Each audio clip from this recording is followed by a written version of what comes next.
Bonjour. Et vous êtes déjà au rendez-vous. Sur ce coup-là, je vous félicite. Vous reconnaissez un petit peu le décor.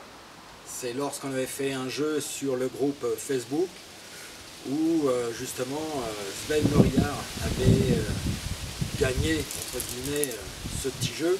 Alors on fera des jeux plus importants par la suite.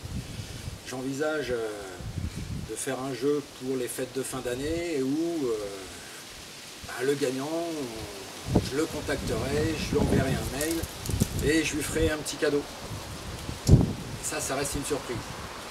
Donc là on en est à comment on va rénover des étriers de frein. Souvenez-vous, j'ai diffusé une vidéo il n'y a pas longtemps où on a appris à vérifier l'état des plaquettes de frein. J'ai remis en état tout le système de freinage de la voiture de Nathalie. Petite parenthèse, j'envisage certainement d'acheter une petite Opel, comme celle de Nanou d'ailleurs, tout simplement parce que c'est une technologie qui est relativement simple, et je vois dans les Landes et sur Bordeaux, c'est gavé d'Opel. Les Opel Corsa comme la sienne, on en voit en pagaille. Donc je me dis que si je restaure ces étriers, quand je regarde sur le bon coin, pour 1000 balles, on peut trouver une voiture. Là j'en ai trouvé une qui a 192 000 km, c'est un diesel. Elle est de 2011, donc la voiture a 10 ans, elle n'a pas énormément roulé. Et je me dis que pour la chaîne Noviscar, ça peut être utile.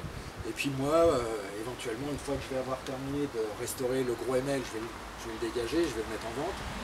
Et puis je vais me garder cette toute petite voiture pour vadrouiller un petit peu à droite, à gauche. Voilà. Donc on fera ça ensemble. Ça fera partie d'un projet commun, on va dire. Donc, pour le moment, j'ai réuni les étriers, mon produit magique, on va le découvrir. On va décaper l'intégralité des pièces une fois qu'on les aura dépouillées. Mais avant, générique.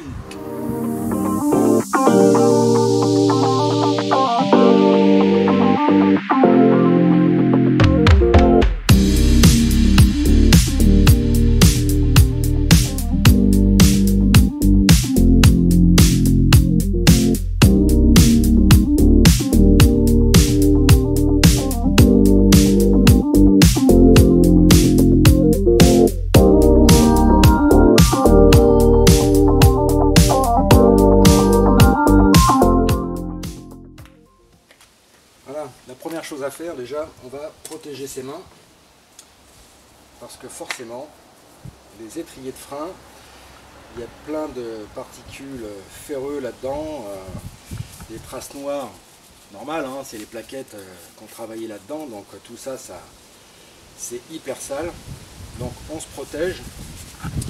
Prochainement, je vous mettrai également une vidéo sur comment se laver les mains avec un produit que j'ai découvert il n'y a pas longtemps qui est hyper efficace. Et donc l'idée déjà c'est d'enlever le piston, toutes les garnitures,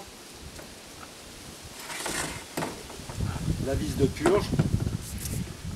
Avec une brosse métallique, on va déjà enlever le plus gros de la crasse qu'il y a là-dedans. Et puis j'ai sorti des bacs en plastique et on va utiliser ce fameux produit. Ce produit, c'est simplement un dérouillant phosphatant, c'est un décontaminateur ferreux. Vous allez voir, c'est hyper efficace. Là, on ne va pas utiliser que ça, hein.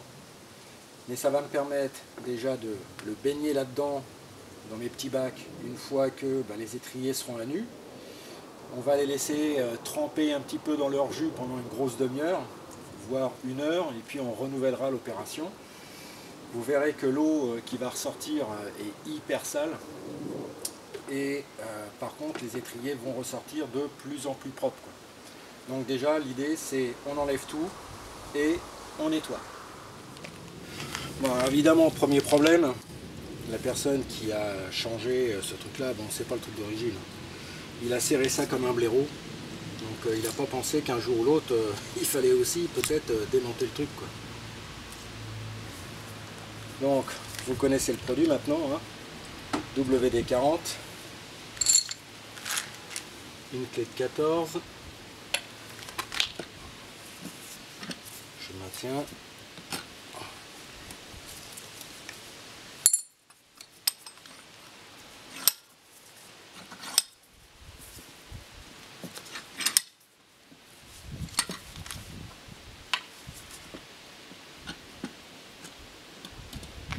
Ah bah je te dis pas. Ils ont serré ça vraiment comme des idiots.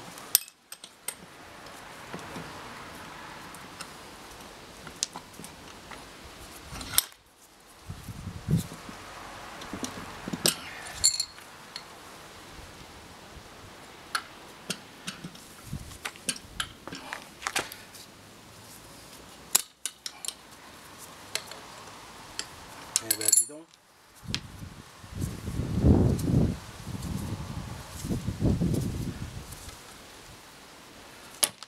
Voilà. Donc la durite d'alimentation déjà enlevée. On va essayer de garder les petits bouchons de protection là en caoutchouc qui servent à éviter que des impuretés viennent se loger sur ce qu'on appelle les petites vis de purge. Bon, ça coûte que dalle, hein. Vous allez sur Mister Auto. D'ailleurs, sur le kit de réparation des étriers de frein, j'ai trouvé l'ensemble exactement à 15,30 €. Donc pour les deux, 30,60 €. Alors que j'en avais presque pour 120 € l'ensemble des étriers, quoi. Donc, bon, en plus je me suis dit ça va vous aider. Donc je dévisse, voilà, mon ancien bouchon de purge.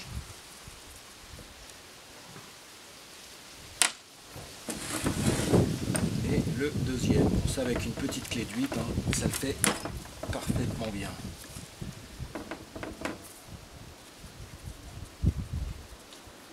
Voilà. Donc ça c'est pareil, en dépannage on peut les garder, mais dans les kits de réparation c'est compris dedans ça. Regardez un peu l'état des mains. Si j'avais pas eu les petits gants en plastique transparent là, pour récupérer ça dans les pores de la peau, tu y vas, hein. Voilà, donc je vais chercher une brosse métallique, on va brosser tout ça déjà. Bon, c'est parti. Petit travail de patience un peu là, parce qu'il va falloir maintenant enlever toutes les impuretés qui se trouvent. Donc moi j'ai mis un carton pour protéger la terrasse, parce que vous allez voir que forcément il y a plein de merde qui va partir là.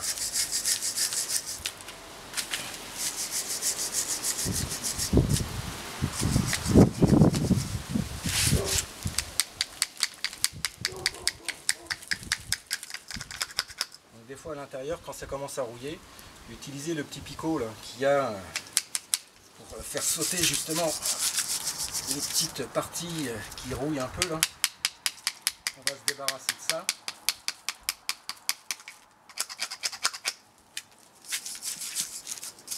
Donc le joint de toute façon là on voit il se désempare de partout là. Tout ça c'est mort.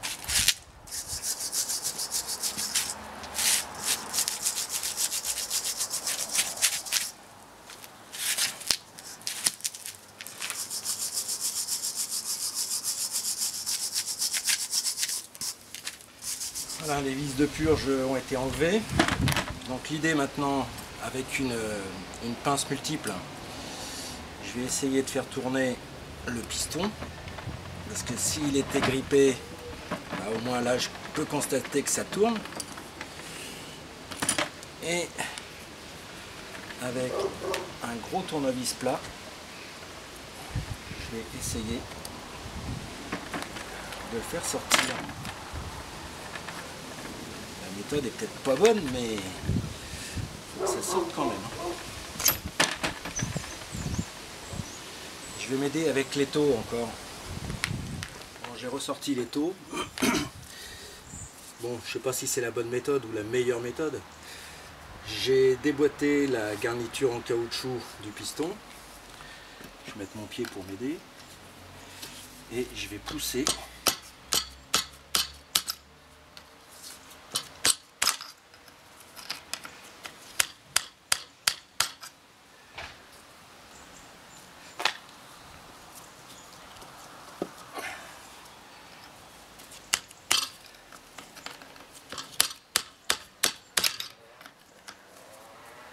Peut-être qu'avec marteau.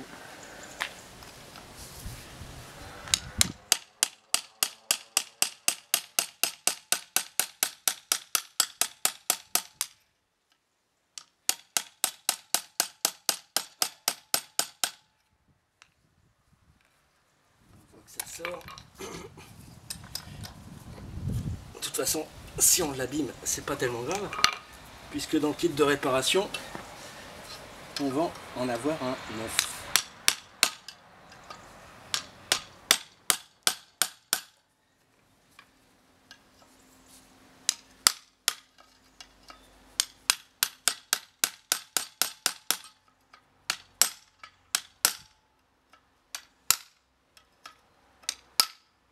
Voilà.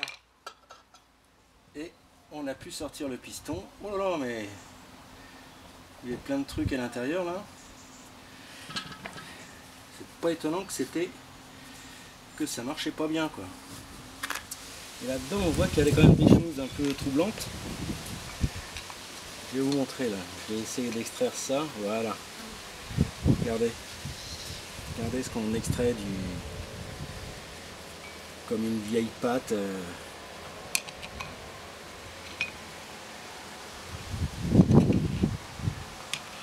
Donc si ça se trouve ça avait bouché le conduit d'alimentation de la durite, puisque c'était tout en bas. Effectivement, ça avait peut-être bouché quand j'appuie sur la pédale de frein, j'alimente le servo-frein avec le mètre cylindre évidemment. Ça m'amène du liquide de frein grâce aux durites dans ce petit orifice. Donc le liquide de frein envahit l'étrier de frein qui fait pousser le piston. Or, ben là, toute cette pâte que je viens de retirer, elle était au niveau de l'orifice. Si ça se trouve, c'est peut-être pour ça que Nathalie avait des problèmes de freinage. Et dans la foulée, on va peut-être pouvoir maintenant en profiter pour enlever la garniture en caoutchouc. Bon, j'ai pu avoir les garnitures de frein, donc il y en a une dans la rigole qui est au fond. Bon, celle-là est relativement simple à avoir. Par contre, celle-là, il faudra faire gaffe par la suite parce que, en fait, il y a un petit anneau métallique qui vient directement se reposer là-dessus. Et croyant que c'était simplement une gorge avec des caoutchoucs, bon, bah, j'ai forcé un peu. Bon, ça va bien que c'est le... On entend hein, de toute façon, contrairement à là. Hein. Donc là, on voit bien que il y a une armature métallique. Donc là, en fait, l'étrier de frein est complètement à nu. Donc je vais faire le deuxième et puis on va le faire tremper un petit peu dans une solution phosphatée, quoi. Donc j'ai positionné les deux étriers de frein, évidemment le droit et le gauche, directement dans des bacs en plastique. Hein. Et on va utiliser le pack 2030 de Restorm. On va utiliser le pack PAC 2030 de Restorm. Donc Restorm c'est quoi? Bon bah là c'est un décontaminant ferreux, un dérouillant phosphatant pour les aciers, ça détarte les circuits, enfin bref, ça fait une multitude de petites choses. Bon moi je vous conseille ce produit là, c'est pas mal. Mais par contre je vais pas respecter scrupuleusement le mode d'emploi. Hein, contrairement à ce que je dis, bien lire le mode d'utilisation, ben là sur ce coup là je me suis rendu compte que normalement c'est une dose pour 4 doses. Je m'explique, lorsque je vais mettre 1 litre de ce produit dans un récipient, il faut que je rajoute 4 litres d'eau. Donc si je rajoute 25 centilitres dans une bassine, je vais rajouter quasiment 1 litre, enfin je vais rajouter 1 litre d'eau. Mais ce que je vais faire moi, dans un premier temps, c'est que je vais simplement arroser un petit peu mes pièces et on voit tout de suite la réaction. Donc c'est vrai que là on l'utilise, il est pur, je suis d'accord.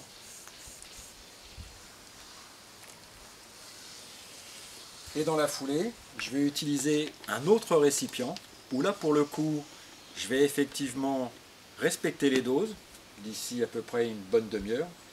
Et là on voit, hein, ça bouillonne un petit peu, comme si c'était un petit peu de l'acide là, mais en fait c'est la rouille qui dégage là.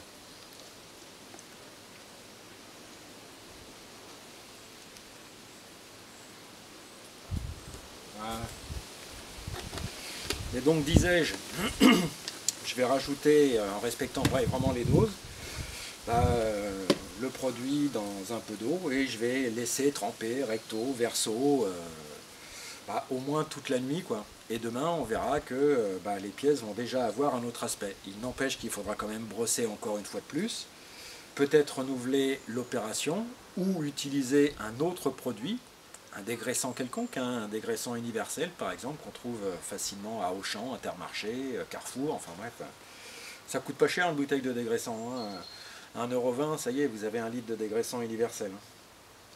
Mais par contre, pour le coup, ça va vraiment décaper l'intégralité des pièces, quoi. Bon alors, pour ce soir, je vous dis stand-by, ok, et je vous dis à demain matin.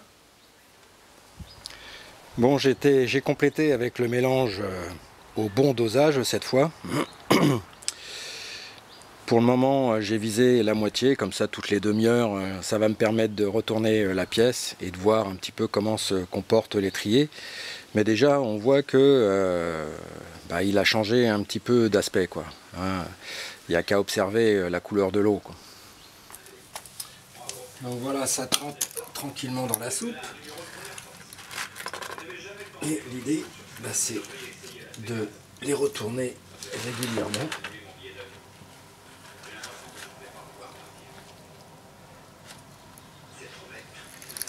Et puis avec un pinceau,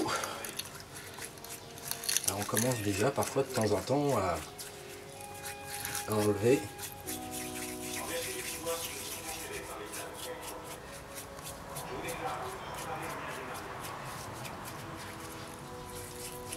Et on voit que parfois il y a la peinture de l'étrier qui réapparaît.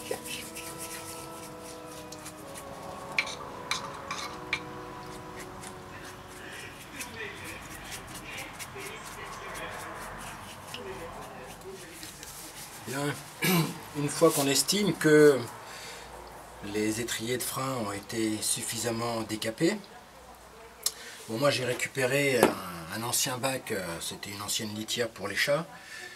Je vais simplement enlever, sans les essuyer, hein. Je vais mettre ça là-dedans.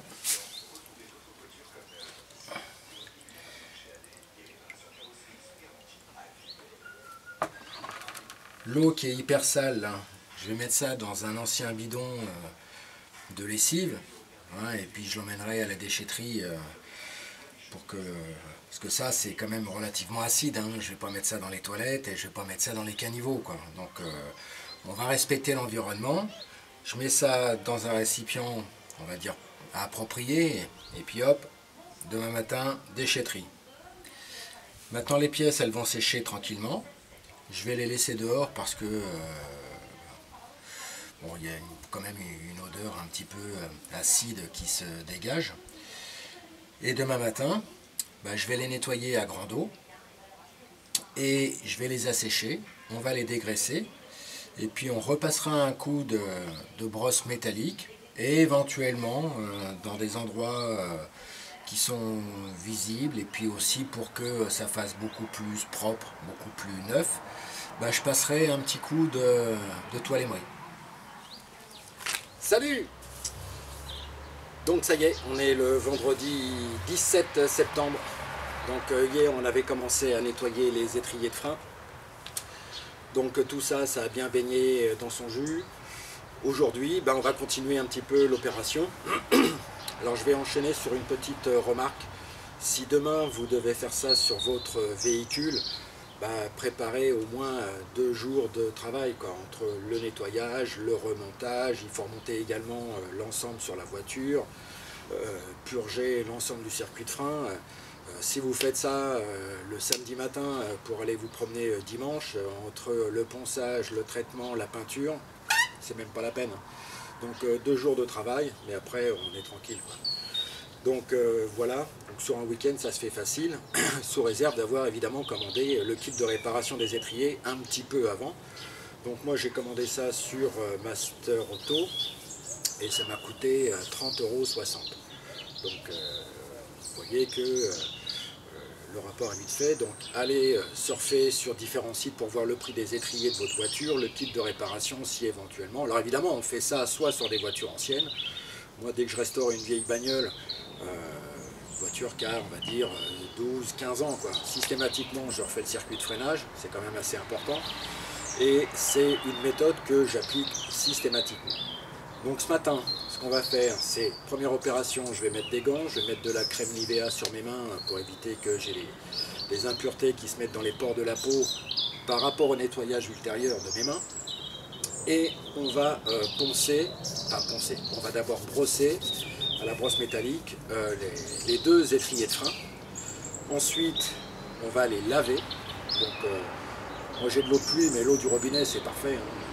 Je prends de l'eau de pluie et un petit peu de dégraissant, alors un produit à vaisselle quelconque dans un premier temps, c'est pour enlever un petit peu le côté acidulé qui va certainement rester sur les parois de l'étrier. Donc un bon lavage. On essuiera l'ensemble ou on laissera sécher. Ensuite, je vais vous faire découvrir un dégraissant ultra performant. On nettoiera la pièce et dans la foulée, on va étraiter et peindre. Brosse métallique, des vieux gants. Bon, c'est des gants à tout faire, hein, gants de jardinage. Voilà. Bon, côté un peu sympathique, c'est qu'il y a un côté qui est légèrement... c'est du caoutchouc, je ne sais pas si c'est... Enfin bref, c'est quelque chose qui adhère un peu. Et puis, et surtout, c'est que je ne vais pas me salir les mains, quoi. Donc, je vais brosser l'intégralité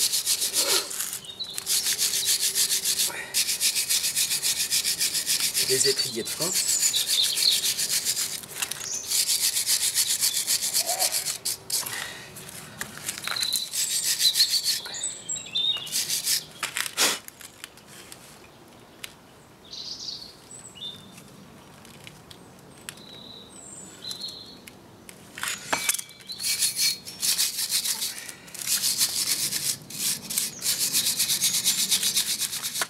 On va enlever les petites boursouflures de rouille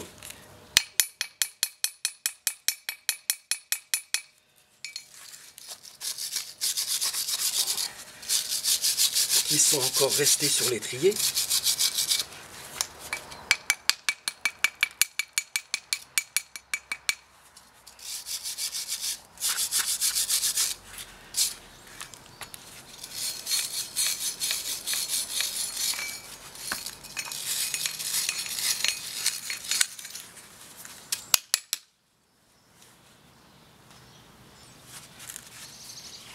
Voilà, celui-là est pas mal.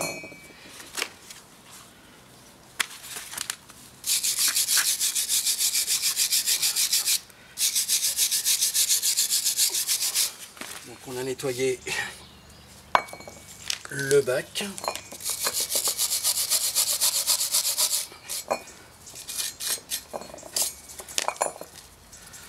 Donc là on voit que on arrive à retrouver un petit peu la peinture d'origine de l'étrier. Voilà. Donc je vais mettre maintenant les 2 étriers dans le bac. On va mettre un peu de produit à vaisselle, dégraissant, hein. Et puis on complète avec de l'eau.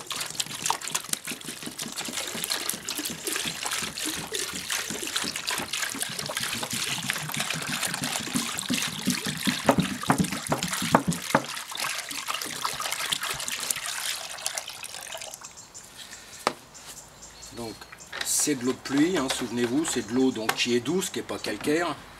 Je vais chercher un pinceau. Voilà. Donc j'ai changé de gants hein, pour avoir des gants étanches. Donc maintenant, l'idée c'est d'enlever toutes les particules qui seraient encore acides, qui seraient sur la pièce, quoi. Donc on fait ça sérieusement, on fera un rinçage après dans la foulée.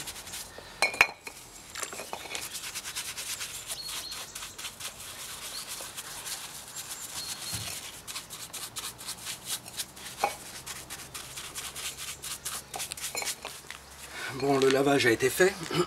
On voit par exemple ici sur les flancs de l'étrier, gauche et droit, on voit que la peinture, l'ancienne peinture, où vraiment l'acier a été mis à nu, quoi. Donc on commence à bien décaper notre petit truc. Donc maintenant avec un chiffon microfibre, j'ai plus qu'à essuyer. Et on voit que c'est pas excessivement crado. Des étriers de frein en vue de préparer le traitement. Non. Bonjour. Merci.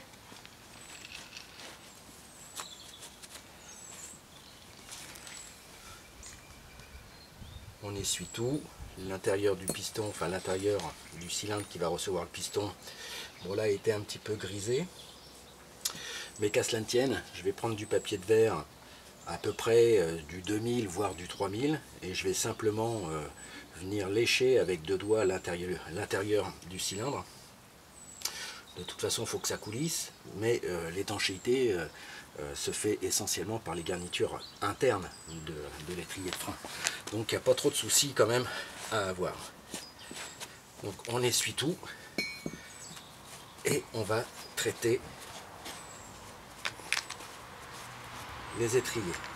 Mais avant, je vous montre ma méthode pour essayer de donner un petit coup de propre à l'intérieur du cylindre des étriers de frein, cylindre qui va donc recevoir le piston. Donc je suis allé chercher du papier de verre, normalement à l'eau, hein, ça s'utilise, ça c'est du 2000. Alors il y a différents grains, hein, c'est en fait la rugosité du papier de verre. Il y a du 240, il y a du 500, il y a du 1000, il y a du 1500, j'en ai jusqu'à 5000 lorsque je veux vraiment poncer mais extrêmement fin. Donc moi j'ai fait le choix là de prendre du 2000, d'ailleurs je vous ai mis une photo dans la vidéo. Je vais simplement en prendre la moitié, je vais faire comme un petit cylindre que je vais introduire à l'intérieur du cylindre de l'étrier. Je vais simplement faire 2-3 allers-retours et puis ça ira très bien. Bon, le ponçage est terminé à l'intérieur. Bon, déjà ça a meilleure mine ici. Par contre, avec une petite tige en laiton, une petite tige de fer, enfin, il faut trouver quelque chose qui fait 1,5 mm, quoi. Comme on a enlevé la vis de purge et l'embout, la durite qui alimente l'étrier de frein, on en profite pour s'assurer qu'il n'y a rien qui bouge à l'intérieur. Que ce soit la vis de purge ou l'alimentation du cylindre. Voilà. Et comme on a gardé les anciennes vis de purge et l'ancienne durite, on va aussi s'assurer que le filetage est correct. Donc éventuellement, si on a un tarot qui correspond et au diamètre et au pas, je vais repasser un petit coup de tarot à l'intérieur des trous filetés. Hein. Mais bon, avec les anciens artifices qu'on avait sur l'étrier de frein, à savoir la vis de purge et la durite d'alimentation, je vais redonner un petit coup de propre là-dedans et puis je vais enlever les impuretés qui se trouvent également dans le filetage. Voilà, on va passer au traitement. Celui-là est quasiment terminé. Je vois encore 2-3 petites bricoles là. Bon, je vais taper dessus et puis ça va. Les petites boules de roue ils vont partir. Et puis dans la foulée, maintenant ça va être traitement anti-rouille. Et puis je pense que Félix, il va venir m'aider. Bien, dans un premier temps, on protège son chantier. Donc là, je me suis installé sur la table du séjour. Alors, si je commence à saloper la table, Madame va pas forcément être très contente. Donc j'ai mis une vieille serviette éponge qui amortisse un petit peu avec un carton le poids des étriers. Bon, comme on va travailler proprement, pas de mystère. Par contre, déjà dans un premier temps, tout ce qui est orifice, que ce soit les trous filetés qui vont recevoir les vis de purge ou les durites d'alimentation de l'étrier de frein, on va déjà protéger tout ça avec du papier absorbant, bon, style sopalin, hein. Donc on va faire comme une petite mèche et je vais mettre ce petit embout de papier absorbant directement dans le trou fileté. Ça m'évitera de mettre une surépaisseur là-dedans et puis par la suite d'être sérieusement embêté, quoi. Donc je préfère faire ça maintenant. Voilà. Et évidemment, on va mettre un gros paquet de papier absorbant au niveau du cylindre qui reçoit le piston. Une fois que c'est fait, donc on va utiliser sur ce coup-là, il y a d'autres anti-rouille, hein. Là, on va utiliser Rupson Frametto. Je vous ai mis ça en photo. Donc l'idée c'est, on secoue. Moi j'aime bien ce produit, je le trouve relativement efficace. Et en plus, ça me permet aussi de voir les endroits où je ne mets pas d'anti-rouille. Alors au démarrage, ça fait quelque chose d'un peu grisé. Moi je le fais au pinceau. Alors c'est vrai que vous allez me dire, là tu perds du temps parce que y a des anti-rouilles qui se font directement à la bombe. C'est vrai, hein, vous avez complètement raison, hein. Rustrol par exemple, moi j'utilise cette marque là parfois. Mais là je me dis, comme on va le restaurer parfaitement bien cet étrier, je veux vraiment viser la perfection. Et donc, je vais mettre une bonne couche d'anti-rouille. Alors, on peut charger la mule, hein, comme on dit, tout simplement parce que le produit va complètement s'étendre.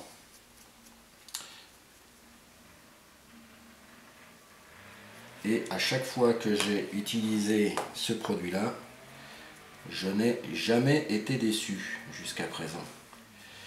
On fera une expérience cet automne.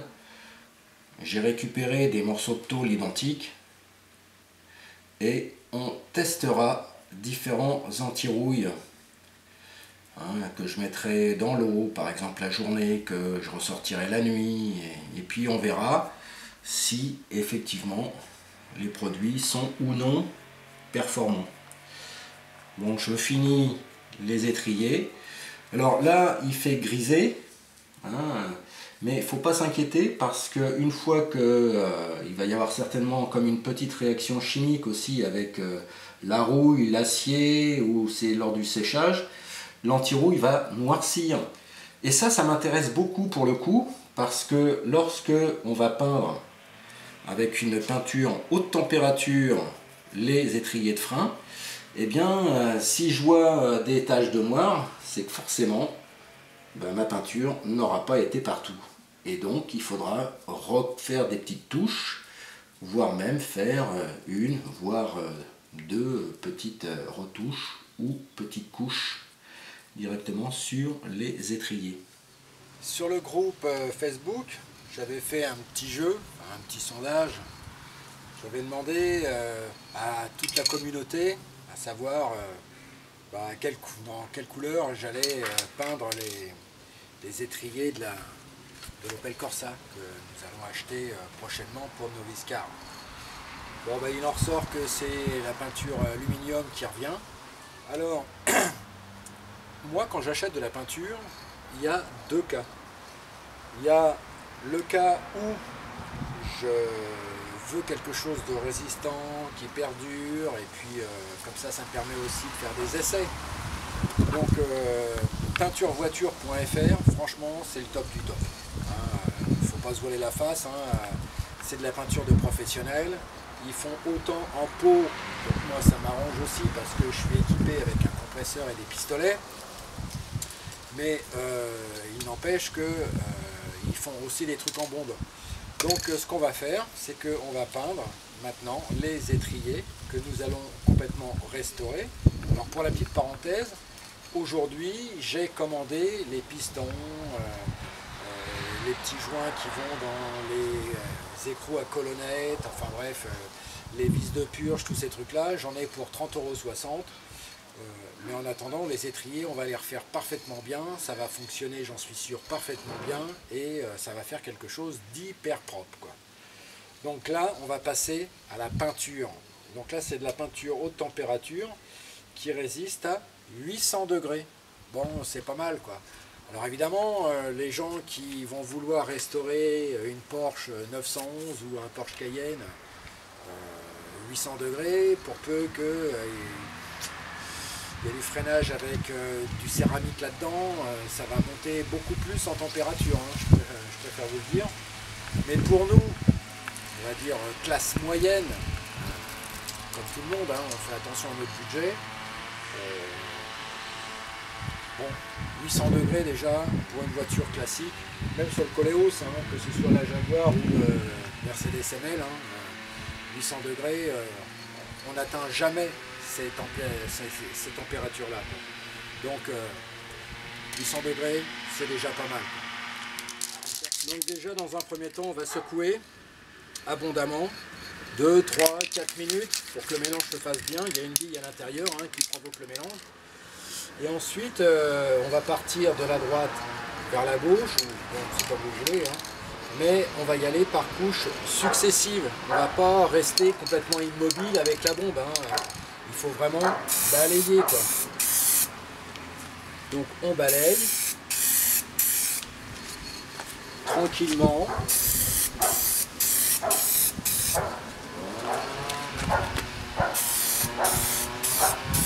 Donc faites ça un petit peu à l'abri du vent, à une vingtaine de centimètres.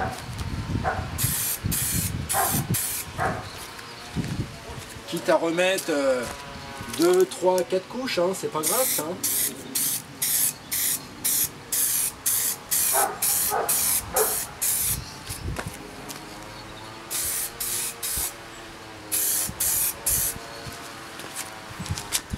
Il vaut mieux mettre plusieurs petites couches successives, mais au moins que ce soit hyper propre.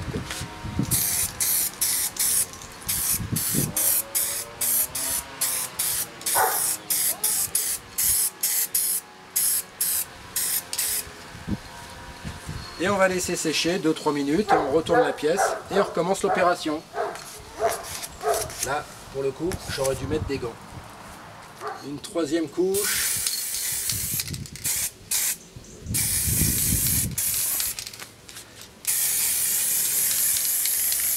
Histoire de ne pas refaire le truc.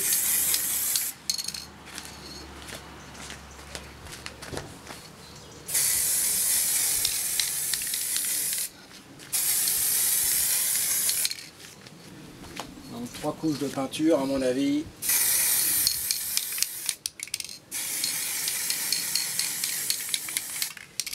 C'est pas prêt de rouiller là.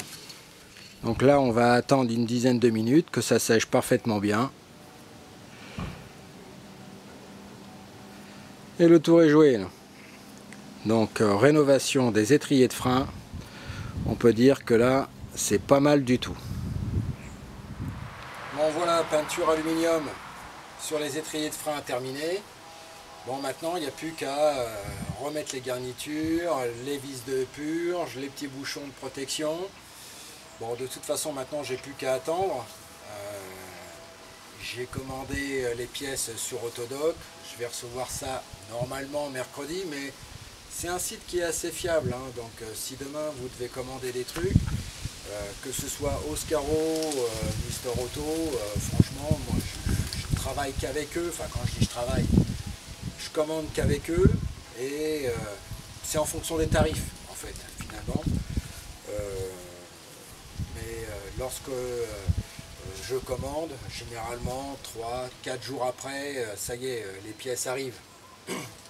Donc tout ça pour dire que lorsque vous allez restaurer vos équipements de frein, par exemple, anticipez le truc. Moi je m'en fous, j'ai le temps. Donc, mais par contre, si vous voulez restaurer vos étriers de frein pour que ça fonctionne parfaitement bien, et que vous avez besoin de votre voiture le lundi, assurez-vous que toutes les pièces vont arriver au plus tard le samedi, quoi. 2 jours avant, de telle façon à ce que tout aille bien, quoi. Et puis il faut être méfiant en mécanique, c'est-à-dire que lorsqu'on commence à démonter des trucs, bah, bien souvent il y a des trucs un peu foireux, on voit qu'il y a des caoutchoucs qui sont complètement altérés, on voit qu'il y a des pièces qui sont un peu rouillées, il y en a d'autres qui sont un peu tordues, qu'on aimerait bien changer. Donc pièces. Donc sur les pièces, commandez-les avant, restaurez vos équipements de frein correctement, montez ça tranquillement. Allez, il y en a pour 4 heures de boulot, hein. Franchement, c'est pas énorme. Par contre, ça y est, on a tout restauré, tout fonctionne bien, ça freine bien, et on roule dans une voiture qui est saine, qui est propre, enfin voilà quoi. Et ça coûte quasiment rien, 30,60 €. Vous voyez un petit peu le travail? Allez, donc j'attends les pièces, et je continuerai un petit peu à tourner, à faire des prises de vue une fois que j'aurai les pièces pour remonter ça correctement. Je vais laisser ça sécher.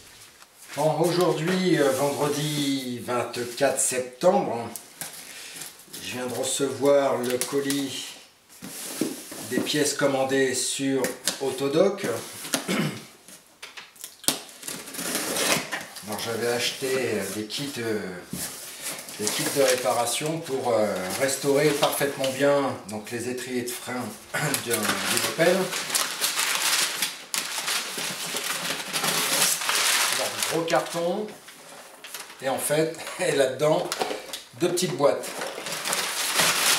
Donc ça va m'obliger à aller à la déchetterie dès demain samedi.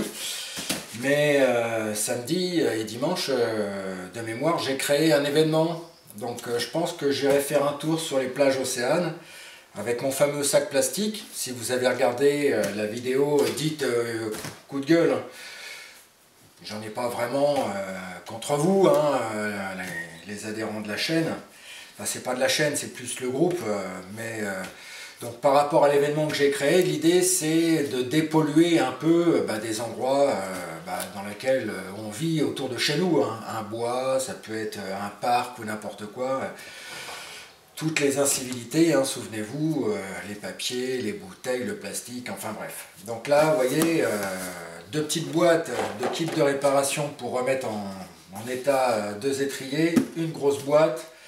Bon c'est comme ça quoi. Bon, il va falloir que demain j'aille à la déchette. Alors, qu'est-ce que je trouve là-dedans?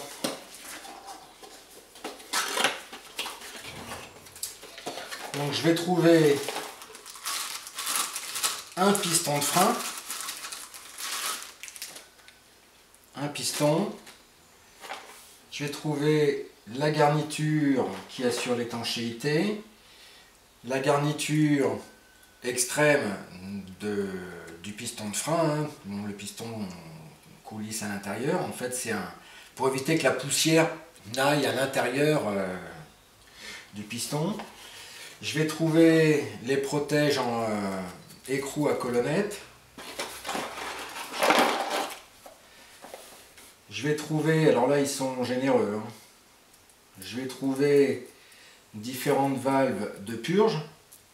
Bon, je pense tout simplement parce que ces étriers de frein vont sur différents modèles de voitures. Le petit embout en caoutchouc qui se fixe au-dessus de la valve de purge pour éviter qu'il y ait des impuretés qui se mettent à l'intérieur. Et sur l'Opel, il y a un écrou à colonnette qui au fond dispose d'une garniture en caoutchouc. Et cette garniture permet et la compression, à mon avis, au fond du lubrifiant, mais surtout assure parfaitement bien le coulissement de cet écrou à colonnette, quoi. Et là, on a un petit récipient avec de la graisse silicone lorsque je vais tout remonter. Voilà. Évidemment, pour le deuxième, c'est exactement pareil.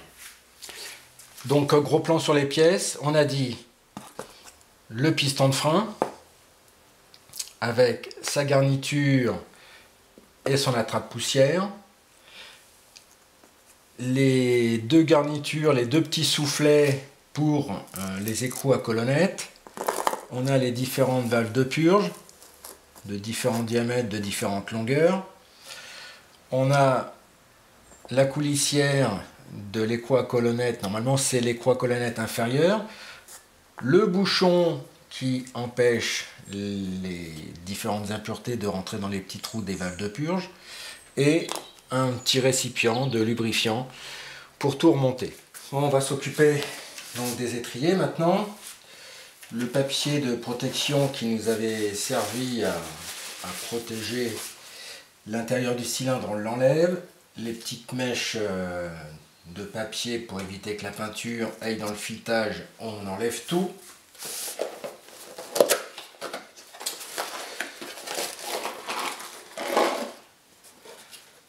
Donc je sors le piston. Il nous faut un petit ciseau pour couper la graisse rougeâtre qu'il va y avoir à mettre. Alors voilà, c'est coupé. L'idée, c'est de mettre un petit peu de graisse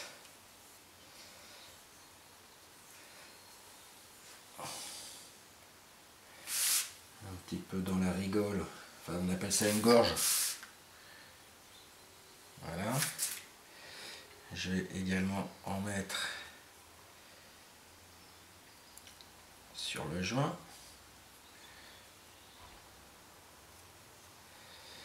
Alors c'est pas excessivement compliqué.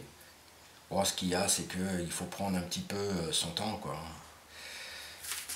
On n'a pas de train à prendre, donc ça va bien, quoi. Et dans la gorge intérieure, je positionne mon joint torique. Torique, hein, parce qu'il est rond.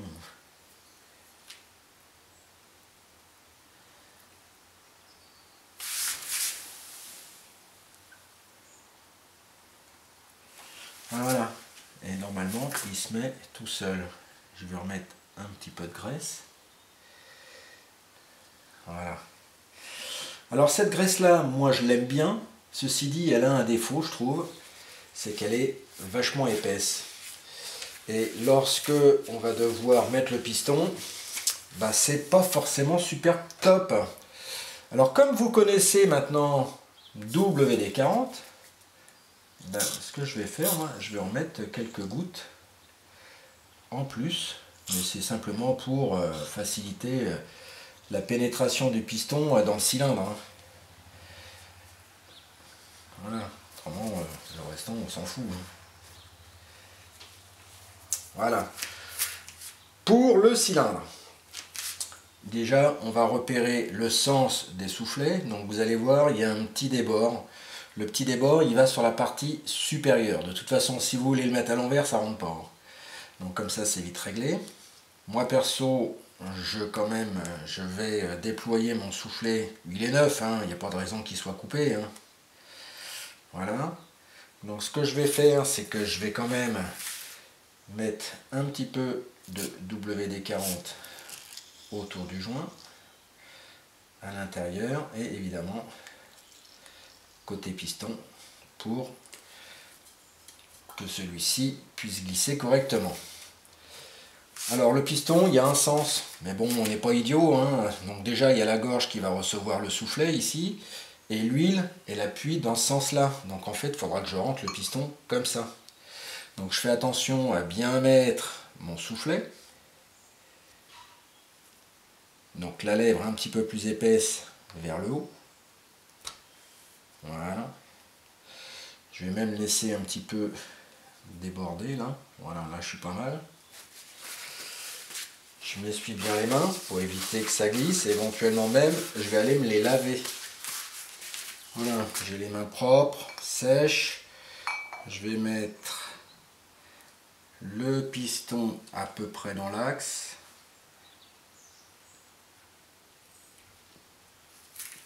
Voilà, il rentre quasiment tout seul, vous voyez. Donc j'appuie tout doucement, voilà. Donc là je dois être parfaitement dans l'axe du cylindre de frein. Maintenant, la seule difficulté, ça va être de faire pénétrer ce gros joint là, qui constitue la trappe poussière, on va dire. Il faut le faire rentrer dans la gorge. Voilà. Et souvenez-vous, à l'intérieur, il y a quelque chose de métallique. Alors, lui, on va le mettre correctement sur un côté. Voilà. Je vais m'aider d'une planche de bois. Voilà. Et à l'aide d'une cale en bois, donc je le maintiens par derrière. Et à l'aide d'un petit marteau, sans forcer, il va rentrer normalement tout seul. Une fois qu'il n'y aura plus de la moitié du soufflet qui va être engagé, il va rentrer tout seul.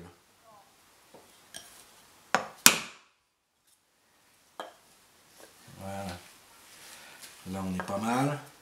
Là je vais en mettre un petit coup.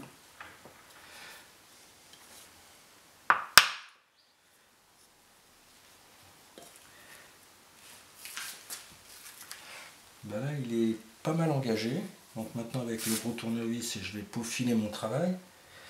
Je vais appuyer un petit peu. Alors attention, lorsqu'on manipule des outils un peu métalliques, c'est que faudrait pas non plus crever le soufflet, quoi. Ce serait un peu ballot, quoi. Voilà, je vais le mettre comme ça. Je le maintiens.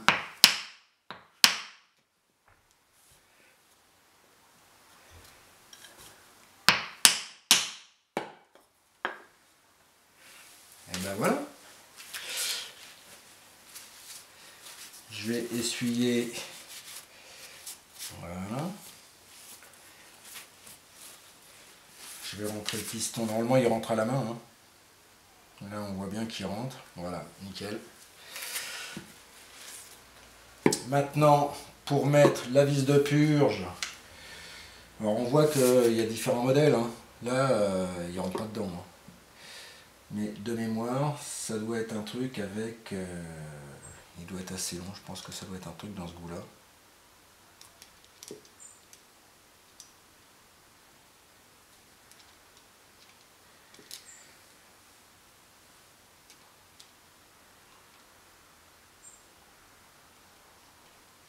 Ouais, celui-là, ça me plaît mieux. Voilà.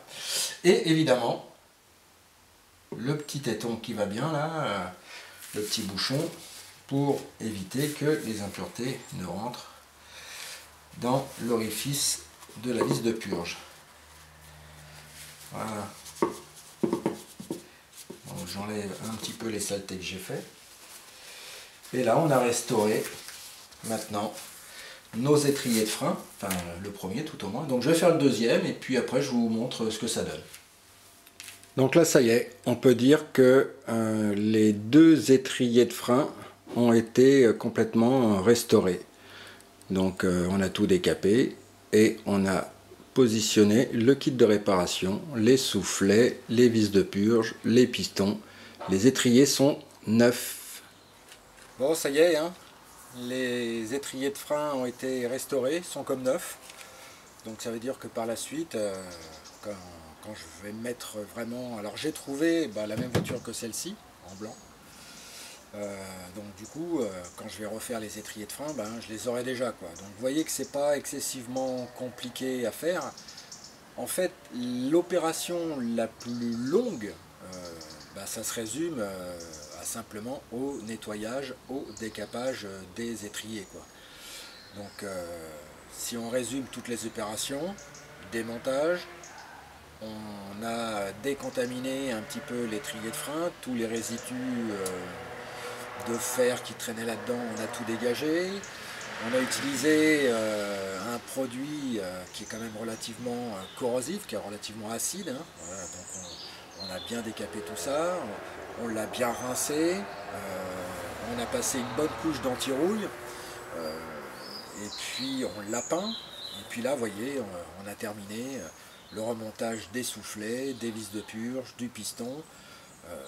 Voilà, je veux dire, si j'avais eu les pièces dans la foulée, en 2 jours de temps, c'était torché, quoi. Maintenant, sur le plan esthétique, c'est vrai que c'est quand même assez sympa de voir les étriers de frein d'une voiture à travers les rayons d'une jante, hein, on a lu, bien propre, bien couleur aluminium. Je trouve ça beaucoup plus sympa que d'avoir des étriers complètement marron, sale, voilà, ça fait moins soigné, quoi.